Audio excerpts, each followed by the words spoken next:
This week's show brought to you by Andre Iguodala's Finals MVPs. For those of you that are counting, that's as many as Dwayne Wade. All right. Welcome back to another Boxscore Geeks shows. I will apologize. I usually like to do a little teaser saying this week's show brought to you by. I got greedy on this week's and went a little over because one of the topics we will definitely be discussing this week is Andre Iguodala and the Finals MVP. Anyway, as I said, this is the Boxscore Geeks show, and I'm your host, Andres Alvarez, aka Nerd Numbers. Follow me on Twitter. I need the validation. Patrick Minton is once again not with us. Don't worry, just personal life stuff going on. And I don't know if you've been following this, but basketball is over, so we'll definitely give him a pass. But with me, as always, is my amazing producer, Brian Foster. Brian, give a quick shout out. Oh, what's up, Dre? And as Patrick likes to say, now that it's the off season, that's the real season for the Box Score Geeks. So we're gonna be excited about all the draft and the player movement and all that. And being a Warriors fan, that's usually true for me too. I just ignore the playoffs and wait for the draft. So this year, I don't even know what to think about it. We'll have to see how this offseason goes. That's definitely got to be weird, and that will. So just giving you a quick rundown of the show, we're going to talk the finals, of course, and my man Andre Iguodala getting his Finals MVP, which I think we all knew he would get eventually. Shrugging my shoulders. Then we're going to actually talk a few offseason trades. I am shocked because normally the offseason trades are just, in my opinion, kind of moving deck chairs on the Titanic. And I've actually been impressed by the two major ones I've seen so far. We're going to talk a little bit about the Nuggets' new coach. This actually happened weeks and weeks ago, but of course we were slightly more interested in the Warriors winning their first finals in like 40 years, more so than we were worried about the Nuggets getting a coach that's not going to do anything. Then we're going to talk a little bit about the draft and rookie players, and that'll be our show. I'm going to call myself out on this. The last couple of shows I said this will be a quick show, and we still end up near an hour. So we'll see where we get. All right, Brian, topic number one, the NBA Finals. Despite giving us a scare and being a mere 3 minutes away from being down 3-0, the Warriors finally did what they thought they did, blew out the Cavaliers, and just took down the series in dominating fashion. For those of you watching the show that don't know, Brian is an Oakland resident, a huge Warriors homer. He had to skip a couple shows to watch the Warriors play, which, given how much we pay you, Brian, was kind of unacceptable, but we let it slide. What are you feeling about the finals? The finals are tough. Sorry, you caught me mid typing here, so we've got a misspelled title, but that's okay. We'll get back to that later. As far as the finals go, I mean, I think we've said most of it on the previous shows because, they do draw these finals out, right? It's been several weeks we've been watching the later rounds of these playoffs. I think, in terms of the legacy of the Warriors, a lot of people will talk about that. I don't know if on offense it's as big of a deal as people are making it out to be. Yeah, they made a lot of threes, but they're not even taking the most threes out of any team. I got to give their threes a lot of credit. I mean, even though they're starting to be up there, you're going to mention, I think in the notes you put that they take as many threes as the Spurs and the Rockets.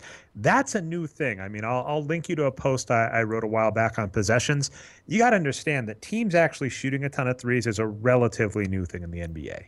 Yeah, and I guess kind of my conclusion on that is that it's more of a, evolution coming from the Spurs, Rockets, and Heat and these other teams shooting threes. It's not like a revolution, they're just kind of taking the next step. So by the way, you're gonna love this as a Bay Area person. Sorry to keep cutting you off. I'll probably do a full show, Brian.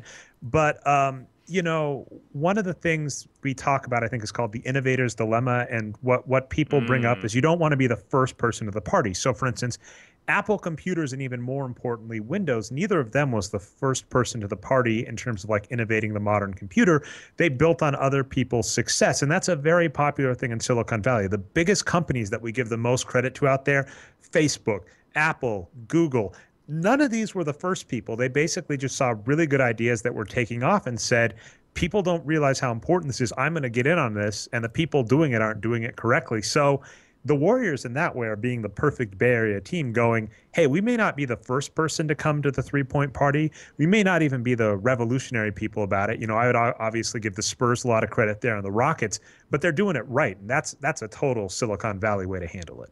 Yeah, I love the way you put that. And yeah, that's exactly how I feel is more and more teams start winning the title using this strategy. I mean, what's the last team before the Heat or Spurs to win the title off the top of your head? Was it the Celtics? So these teams have been doing pretty well lately.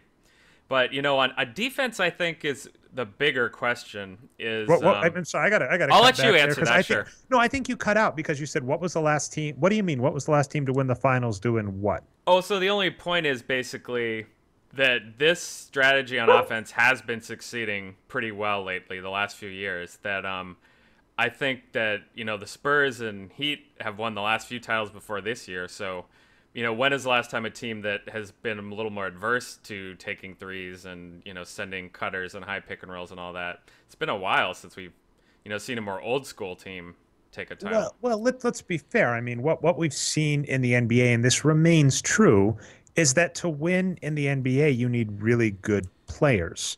And so, I mean, I think this is what you're saying. When you get really good players that play a really great style of offense, that's when you get historic greatness. That's when you get the 72 win Bulls. And that's what we have here, right? We have Steph Curry, who is legitimately one of the greatest NBA players in history, maybe not career wise yet, but at least in individual seasons, he's now up there.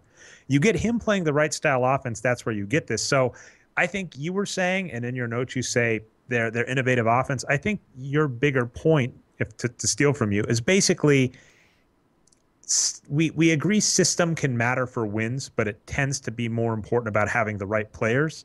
And I think people underestimate just how many good players this team had this year.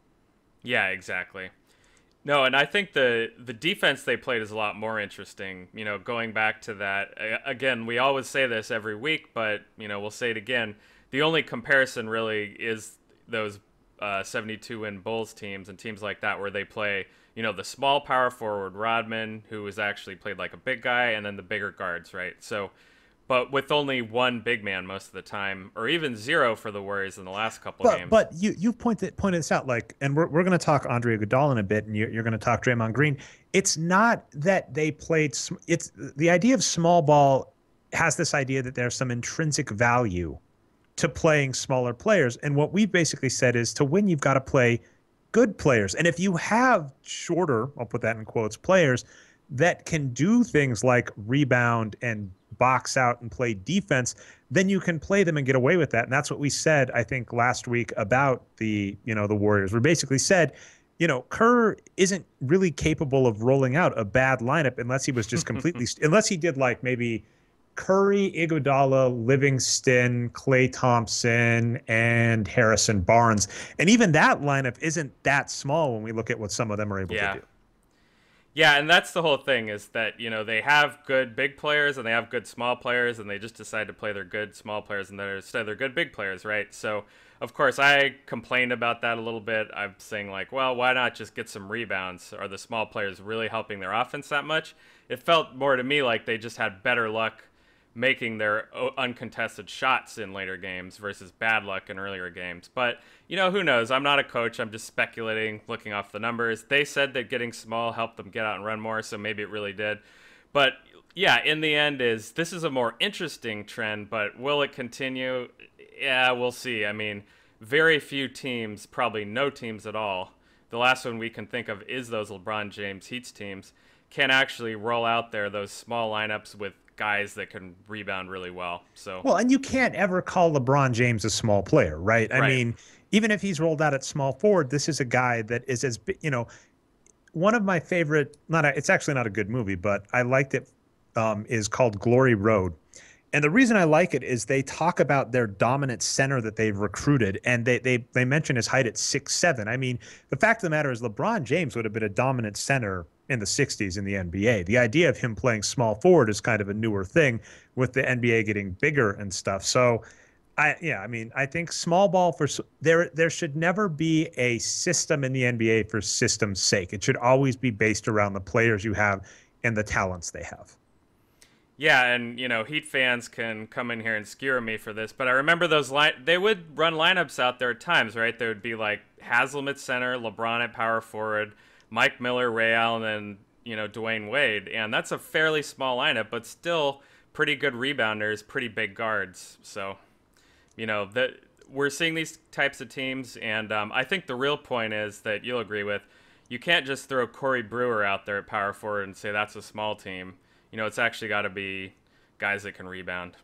Oh yeah, like I think we've mentioned this before. I absolutely agree with the idea of looking at the things your players can do. This is Ari Caroline's point on his position adjustments. It's like if I'm going to roll out a team, I basically know I can look at league average and say the baseline team needs to shoot at this rate, rebound at least this well, pass probably this well, get this many steals, hopefully all this stuff, right? And then I say, can I make a lineup that does that and then also in some other places exceeds it? So like a small ball lineup in that regard would be a team where you say, I would really like to get more perimeter shooters, but can I roll out a lineup with a bunch of perimeter shooters that are also capable of at least rebounding close to average and stealing close to average? That's the idea there, and that might end up with you rolling out, 3 guards or three perimeter players and only 1 big. But if you're going to do that, that's a specific strategy looking at your player's skill set. It's not just simply saying if we roll out smaller players, we're going to get more threes. Yeah, you know what I'd love to see in coming years? I'm going a little off the rails here. Sorry, Dre. I won't go too far, but maybe even more hockey style substitutions, right? Is going back to these NBA finals again. Well, the problem with that, sorry to cut you off so quick, it's like the rules because sure. you're limited to the number of swap outs you're allowed to do. You can't sub during the game like in hockey. That's a big limitation. Then like not 20 minute, that'd be long. 20-second timeouts, like I believe you're only allowed to swap 1. You have to wait for calls. And so that would be something interesting if the rules change. But like part of the reason substitutions exist the way they do is you have to wait for the game to stop during specific instances to sub out players. I'm just saying instead of a team going, hey, here's our philosophy as a franchise. We're either going to have, always 2 big men in the game or we're always going to have small players. I think teams should be willing to, play around with it in the middle of the game every once in a while. That's all. I think that's probably, again, though, it's got to be good players, right? That's really all that matters in the end. Or players that have the skills you're looking for. That's all we're saying, right? Like if you're going to roll out a small ball, like Corey Brewer is a great example. Corey Brewer is terrible for small ball because he's actually not a good shooter. For as much as you might think he is, for how many shots he took, especially under George Karl, he was not a good shooter. So there is no small ball lineup that exists with Corey Brewer because the edge you're looking for, which is basically more floor spacing and more outside shots, doesn't happen with Corey Brewer. Now you can give me a small ball lineup with Klay Thompson and Steph Curry because you can convince me these guys are going to get more outside shots. So, sorry, this has got to be boring. This has got to be the least finals ever. Let's actually talk something else. Well, no, that's kind of how I wanted it. I wanted it to be like, what is the legacy of this finals, right? What's it going to mean for the league in the next few years? And not like a huge revolution. I think more of an evolution. Want to hear the mean thing? Nothing, because yeah, exactly. Look at the 4 Pistons that dismantled the Lakers, who many believed were supposed to win if we were looking conventional wisdom. And that core team of Pistons made it to 6 consecutive Eastern Conference finals. No one has tried to replicate that team since, even though the reality is it would be much cheaper than any other form. Even the Pistons, as soon as they got more cap space, completely forgot that the way they had gotten there was by targeting efficient shooters like Chauncey Billups, by targeting efficient rebounders like Ben Wallace, by targeting really good defenders like Tayshaun Prince. So I don't really think, whenever there's a successful team in the NBA, I don't think they get copied as much as you would think because it's really hard to get rid of conventional wisdoms. Look at the Spurs. No one is copying the Spurs, and they have been the most consistently good team forever. So in my perspective, when you said, what's the legacy? It always sounds mean to say it. There is no legacy about this finals, but Golden State Warriors fans can be really, really happy that it happened.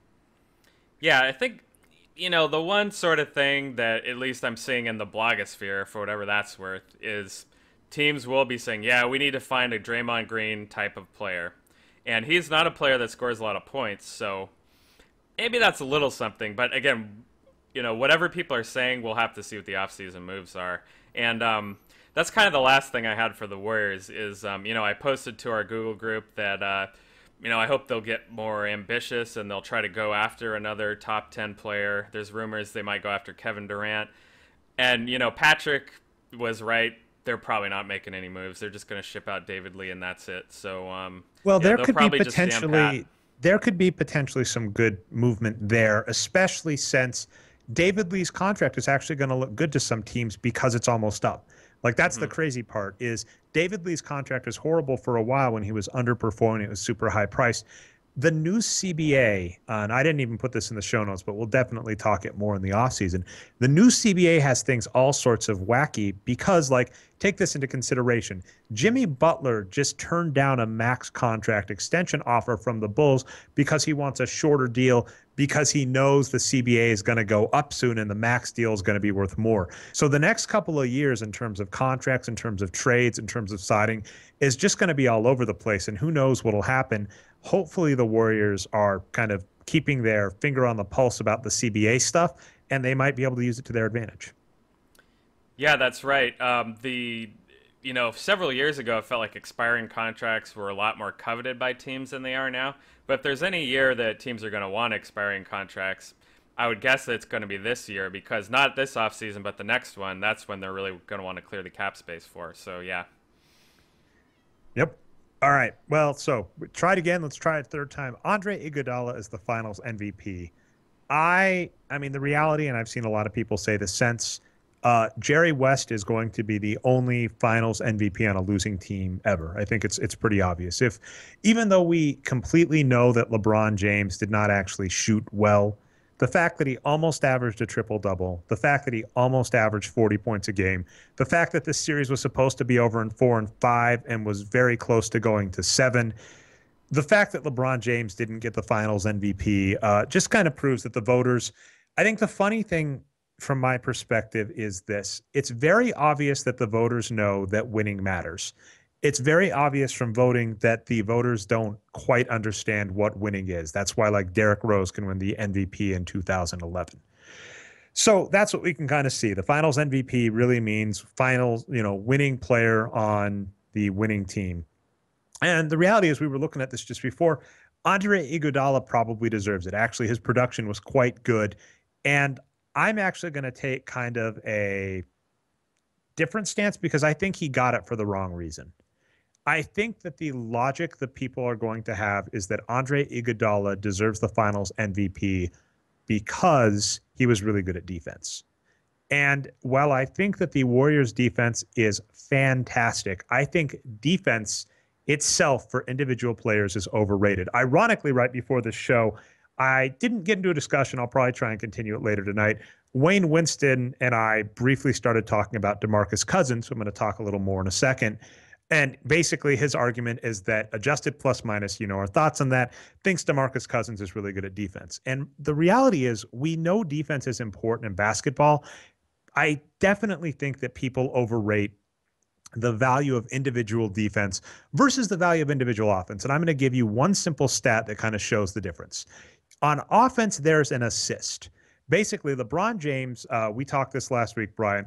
LeBron James had a usage of 41.3% in the finals, which basically means he took or with turnovers, used 41 of like the 100 possessions a game that the Cavaliers had. Now, we factor in the fact that LeBron James also had like 8 passes a game.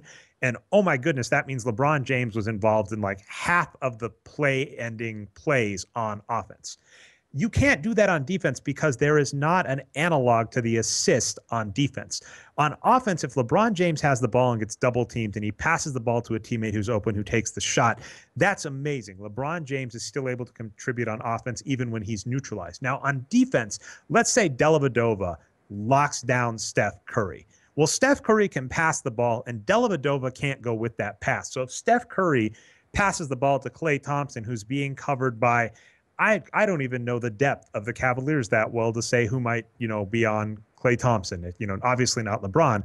So if he passes it to Klay Thompson, Dellavedova is not able to go with that pass and keep up the defense, which means his defense is effectively neutralized there. On offense, LeBron James can pass and keep the offense going. On defense, Dellavedova is stopped the minute he is not directly involved in guarding the play. Now, we can talk about schemes, a defensive scheme that is specifically made to prevent certain types of shots. But the problem with these is that requires the entire team being on board and being able to commit to it. And we've seen this. So like I said, Wayne Winston just brought up that his numbers say that DeMarcus Cousins is really good on defense. No debate about that. But the Sacramento Kings have a horrible defense. You would think that if we can see a good offense, we can see LeBron James make a good offense on a mediocre team. It is really hard to make a good defense on a mediocre defensive team. And we've seen this. We've seen Kevin Garnett go from the second worst team in terms of team defense to the best team in terms of team defense when traded. So the unfortunate reality from my perspective is individual defense is overrated. It really is a team activity. That's not to take away from what individuals can do. I think that people just go, Andre Iguodala was really locked down on defense. Well, yeah, he was, but guess what? The reason the Warriors succeeded on defense was because they had 4 or 5 players. The Warriors actually argued that Klay Thompson, they kept around because of his defense. His individual defense, I might shrug my shoulders, say not great, but he clearly can contribute to a defensive system that does quite well. And I do think this is ironic because I think Andre Iguodala his entire career has not gotten enough respect for his game. I think he might have gotten a little more respect than he deserved here. Yeah, that's definitely true, but I think what you were getting at the beginning, I agree with, is that his offense was really good. So maybe he deserved it for his offense. We talked about this right before the show started. So what I looked up, the metric I like to use is called net points. So if you basically take a player's total points, subtract off the total number of shots they take, and then subtract off 44% for every free throw. That basically gets you an estimate of how many points they're netting their team. Because every time you take a shot, you're giving up a possession. When you take a free throw, you're giving up a little less than half a possession. In theory, with play-by-play data, we could get more exact, which we should, but wasn't able to do that for the finals in this case. So anyway, if you look at that, there were only 3 players in the finals that had, over the 6 games, over 10 net points, which just tells you how bad the finals was for shooting. Like, most of the players in this finals were just horrendous at shooting. And the 3 players were Steph Curry, Andre Iguodala, and Timothy Mozgov. So, I mean, there's something to say that Andre Iguodala was one of the best shooters in the game when we factor in efficiency. He was one of the best passers in the game flat out. He was actually one of the best rebounders. He was one of the top stealers. He was one of the top blockers. So the reality is he wasn't like number 1 on any of the lists of conventional stats, but he was like top 3, top 4 of all these important stats. So, I'm a little surprised they didn't give it to Curry, but, I can't hate it. The very first article, my history into sports blogging is I got in an argument with Travis Heath over on the Basketball Insiders now. I forget the site they used to be with, it's since been bought out. He used to do a weekly, Ask Me Anything, and I would always ask about the Nuggets because he talked about the Nuggets, and I would always bring up Andre Iguodala as being better than Carmelo Anthony and get told I was wrong. So one of these days, I dug into the stats, got all of the stats for Andre Iguodala on the left, all the stats for Melo on the right, and explained what Andre Iguodala did better than Melo and why he was a better player and how it would be awesome if we could just replace Melo with Andre Iguodala on the Nuggets team. Don't forget, this is the Nuggets team with Marcus Camby and Nene back in the day. How much better we'd be. And we almost got a glimpse of that. We got 1 season of that. So Andre Iguodala was my entrance into sports blogging. So I love the dude. I was really surprised to see him get Finals MVP. I'm not unhappy about it, though. Yeah, and we talked about this last week. We probably thought that Curry or especially LeBron deserved it more. But, yeah, overall, a lot of bad offense in this series. And those are really only the few guys that could actually play decently on offense. And the difference, we can look at a clear difference. The Cavaliers benched Timothy Mozgov. The Warriors upped the number of minutes they were giving Iguodala. So that's the difference between good coaching and bad coaching. Although that gets all sorts of weird, like the Blatt LeBron coaching situation is just all sorts of weird. I want to wait till more of that story unfolds, and then we can definitely talk more about it in the offseason. Yeah, me too. The funniest rumor I heard about that is that LeBron will definitely keep Blatt around because he likes kicking him around. He gets pleasure out of that. So the sadist's theory about Blatt. Messed up. Is there anything else you want to say about the finals before we move on to a few of our other topics? No, I'm done. I'm ready for the offseason, Dre. Just hope that really, you're in a fantastic spot with the Warriors, which is as long as they don't trade a few key players, and let's be honest, Curry's not going anywhere.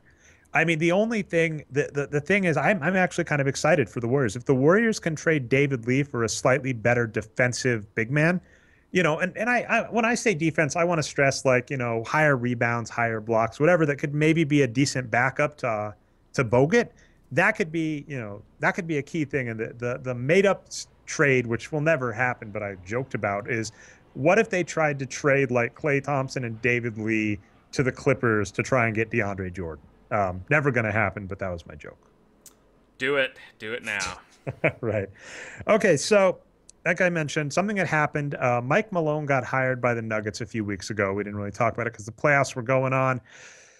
I'm just never excited about and this was ironically a coach trade, right? George Karl goes to the Kings. Malone goes to the Nuggets.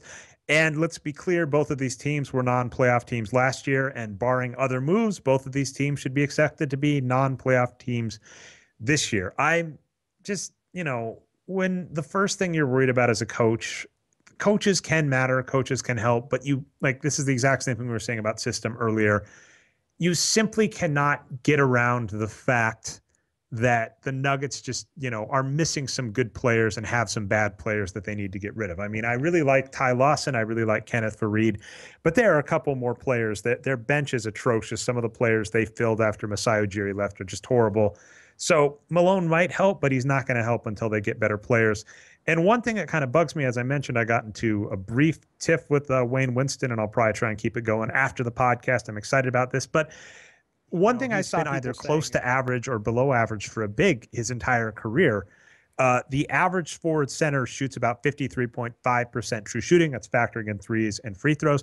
DeMarcus Cousins, his best season was 55.5%, which is like worse than Kobe's career average. So it's really interesting to me to think that Mike Malone is a good coach because he was able to coach DeMarcus Cousins to be a slightly above average player and think that that's going to do anything for the Nuggets. The one comment I saw that might help is that they think he'll just let Kenneth Faried go nuts. And if we have a coach that actually gives Kenneth Faried minutes, maybe that'll help a little, but I'm still not too optimistic.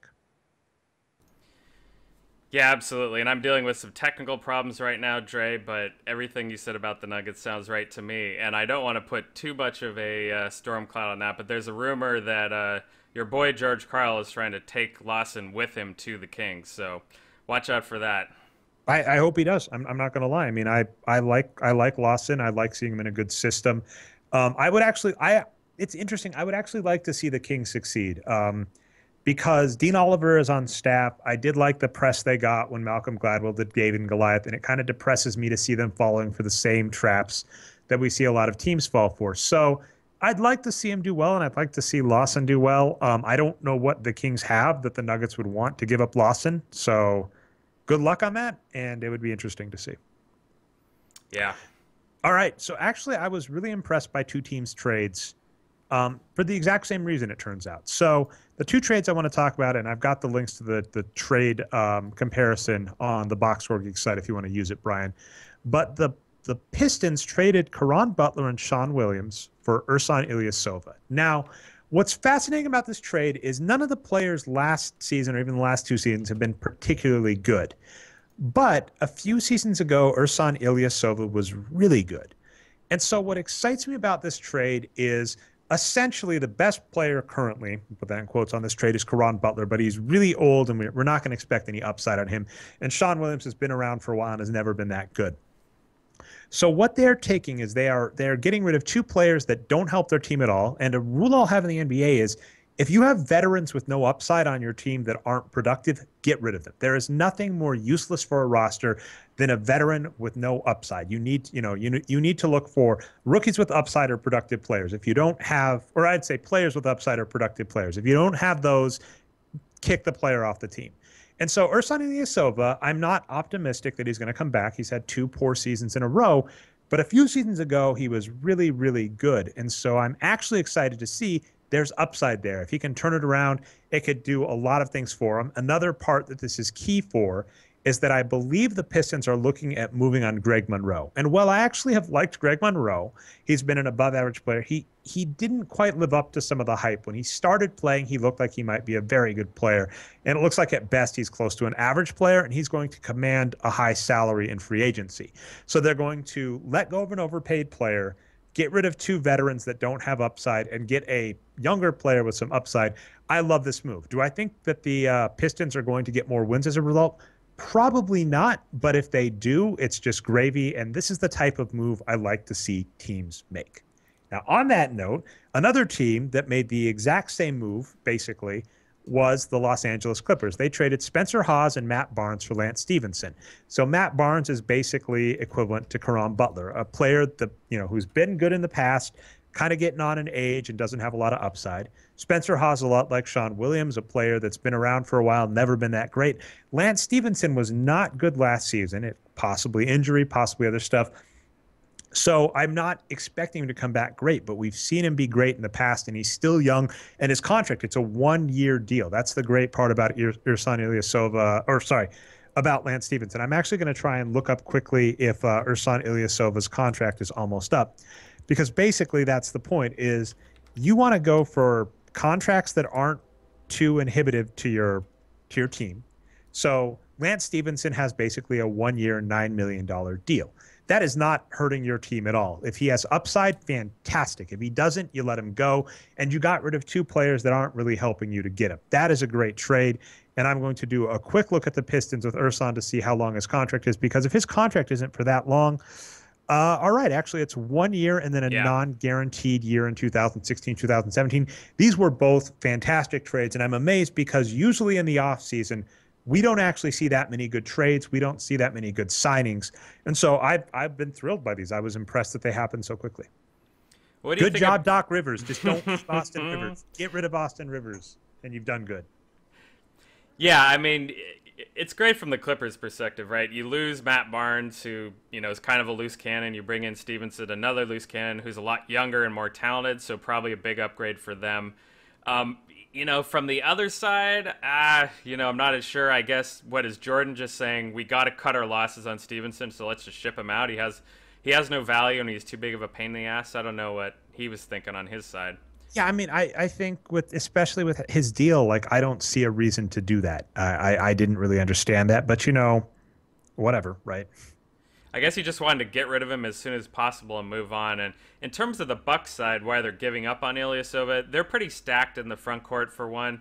And also, I want to say I read something like they need the salary for this 1 year to make some kind of a move. So I guess they needed Ilyasova's salary. If they do that, so actually let's take a look. So if that's the case, I'm happy, because Caron Butler, I like the dude, but actually, I don't think he's even guaranteed for next year, is he? He's not guaranteed for 2016.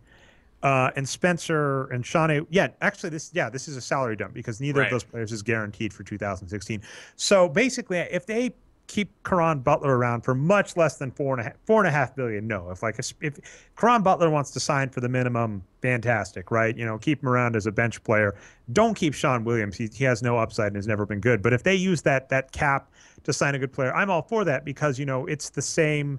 I have no problem with them giving up on Ersan Ilyasova, because he hasn't been good the last 2 seasons. What I'm saying on the Pistons end is, if you're going to, look for a player with upside, just make sure you don't give up anything for it, and they didn't. Right. All right. Well, let's hope. I mean, I'm not optimistic about the offseason staying this exciting, but teams that are watching this podcast. We got the draft, Dre. We got the draft. Okay, I'm going to talk about that in a second. But the thousands and thousands of NBA teams. That's right. I can't count. Watching this podcast right now. Take note. These are the types of trades I'd like to see. I don't understand the Hornets one, but I give full credit to the Bucks and the Bucks and the Pistons. All right, so here is the depressing part. We will talk the draft, because as a sports site, we just have to accept that this is things people like.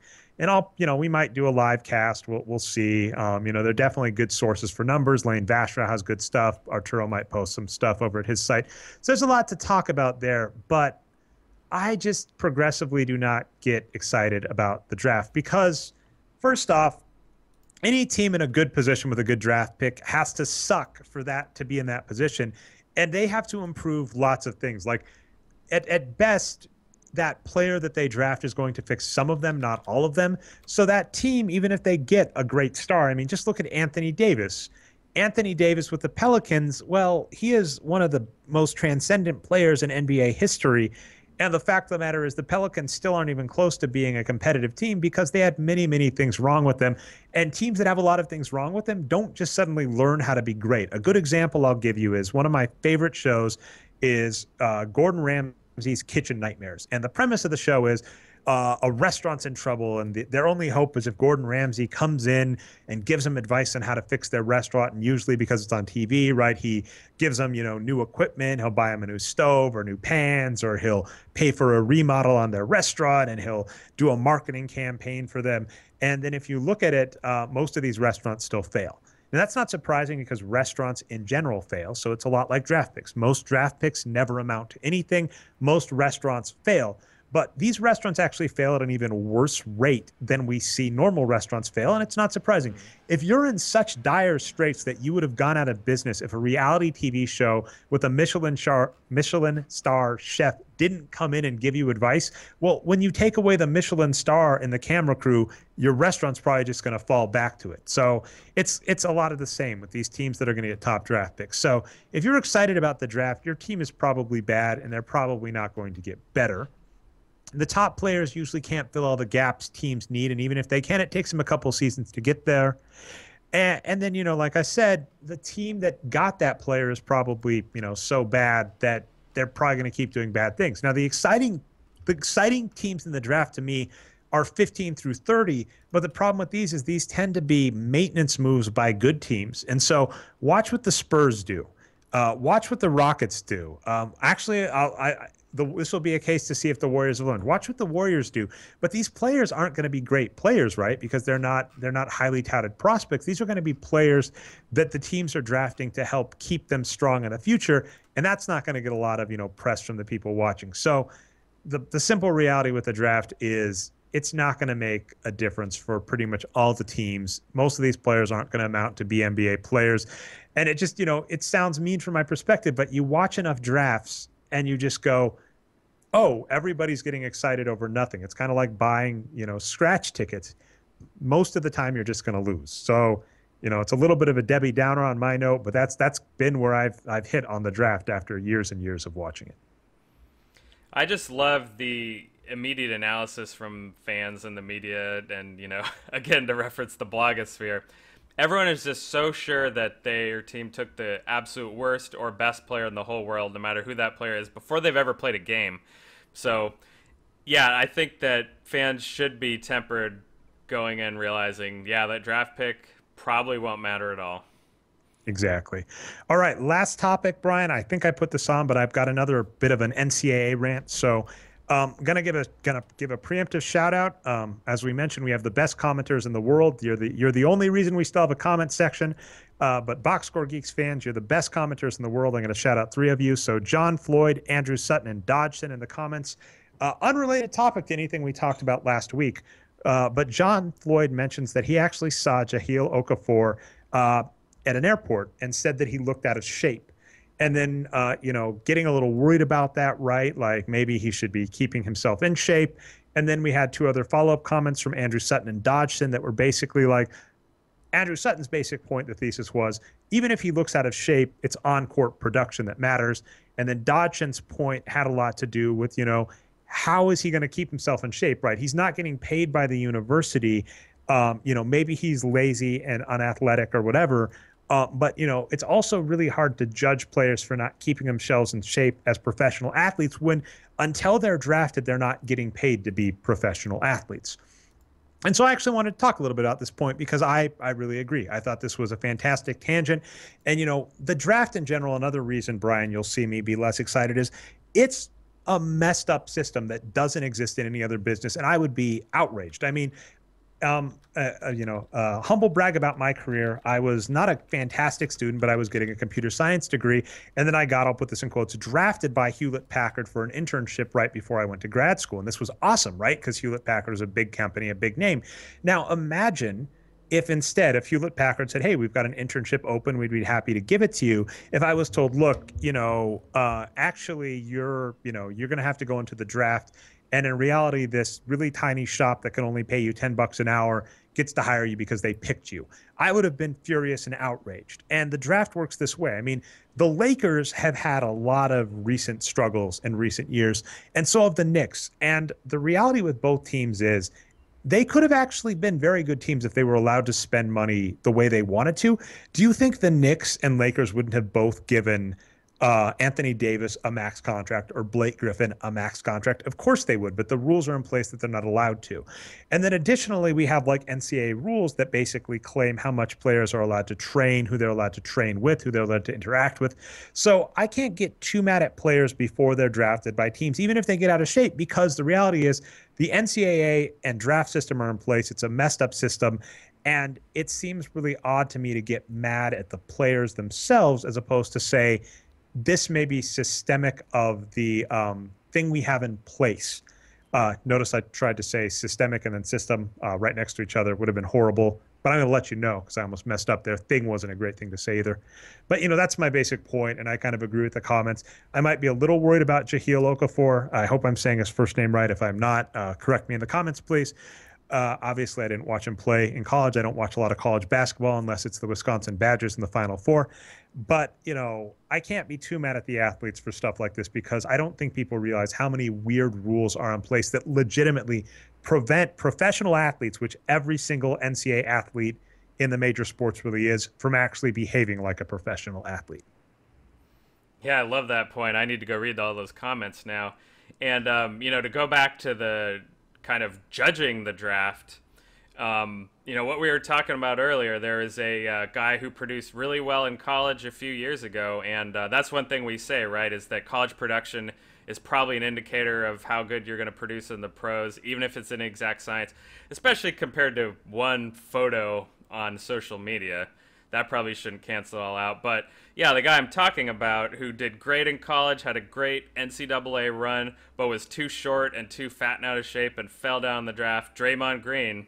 He did pretty well, in the NBA. So not saying you want to take every 6'6" guy, in the second round just because of that. But I think there's a lot of other indicators that are probably going to be a better one than that. Yeah, I mean, that's what you kind of have to tell me when you draft a player is just what do you think makes this player? And it's like I brought up Wayne Winston like 4 times about DeMarcus Cousins. That's what I'm going to talk about is I don't mind you telling me why you prefer a specific player or why you want to pay them or draft them. You just have to have specific reasons. And I get a little worried. This is the Moneyball revolution thing, right? Some of the best players in NBA history did not look like, Charles Barkley was called the round mound of rebound. That's really hard to say. And you also look at, for instance, Steph Curry, right? Steph Curry doesn't have a great wingspan. So it's like, I tend to go more towards production on the court as opposed to, things like looking like a 5-tool player. And basically the advantage any team has, even if he looks out of shape, this is Joel Embiid on the 76ers. Even if Joel Embiid never amounts to anything, rookie contracts are such cheat codes. And I think to kind of your point about what you're hoping the Warriors do, in the draft, your goal should be to try and target players that have a lot of upside. I think Lane Vastro said the same thing when we asked like who you would draft in the draft, and what was it? It was, how am I dropping his name? Help me out, save me here, Brian. Vastro wanted Towns first, I think, which is going to happen now. It's been announced that the Timberwolves will take Towns. Thank you. But I think you or Patrick or myself asked on the show. We basically said, hey, what about just looking for players that are probably going to be possibly more productive or more polished? And he said, if there's a shot this player is a star in the draft, you go for the player that has a shot at being a star. And that's what I agree with, is basically if you're going to target a player, you look for players with upside, and the draft is the place to take a risk, because if you mess up and sign a veteran player to a 5-year deal, if you mess up with David Lee, which it wasn't really their fault, I still blame to this day. Wilson Chandler. Wilson Chandler almost turned David Lee into a zombie, almost made him lose an arm. And after that, David Lee was just never the same. If you take a chance on David Lee for a 5-year, $60+ million contract and are wrong, you're stuck with a 4-year, $50 million contract after that first season. If you take a risk on any player in the draft, the most you're stuck with is about $10 million over 2 years. So teams take risks in the draft. It's not a big deal. They're probably not going to work out anyway.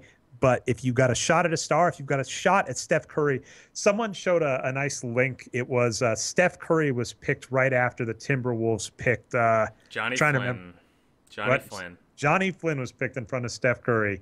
So there you go. After they had already taken another point guard, Ricky Rubio. They took Rubio, but Rubio probably wasn't going to come out that year. So there you go. All right, well, that's all the rants I got. Definitely, as we mentioned, actually some behind-the-scenes stuff that you may not have seen going on Twitter, Brian. Wow, I keep dropping names. Dave Barry. Sorry to drop your name, Dave Barry. Dave Barry just said he has some college wins produced numbers that he's going to send to Patrick, and Patrick said he'll whip something up by tomorrow. So this Wow. podcast may not actually even go up until the afternoon because if Patrick gets NCAA numbers, that's definitely going up in the morning. So if you're watching live, nice teaser. If you're not watching live, hopefully you've already seen how things play out, but we'll be excited about that. Yeah, it's funny. And for those who don't know, by the way, David Lee actually was bitten on his arm or shoulder and got an infection, and it was really bad. So you weren't joking about the zombies. That's a real thing that hurt his career. Yeah. I mean, well, the thing is, it got hugely infected, and it was possible he might have had to have retired.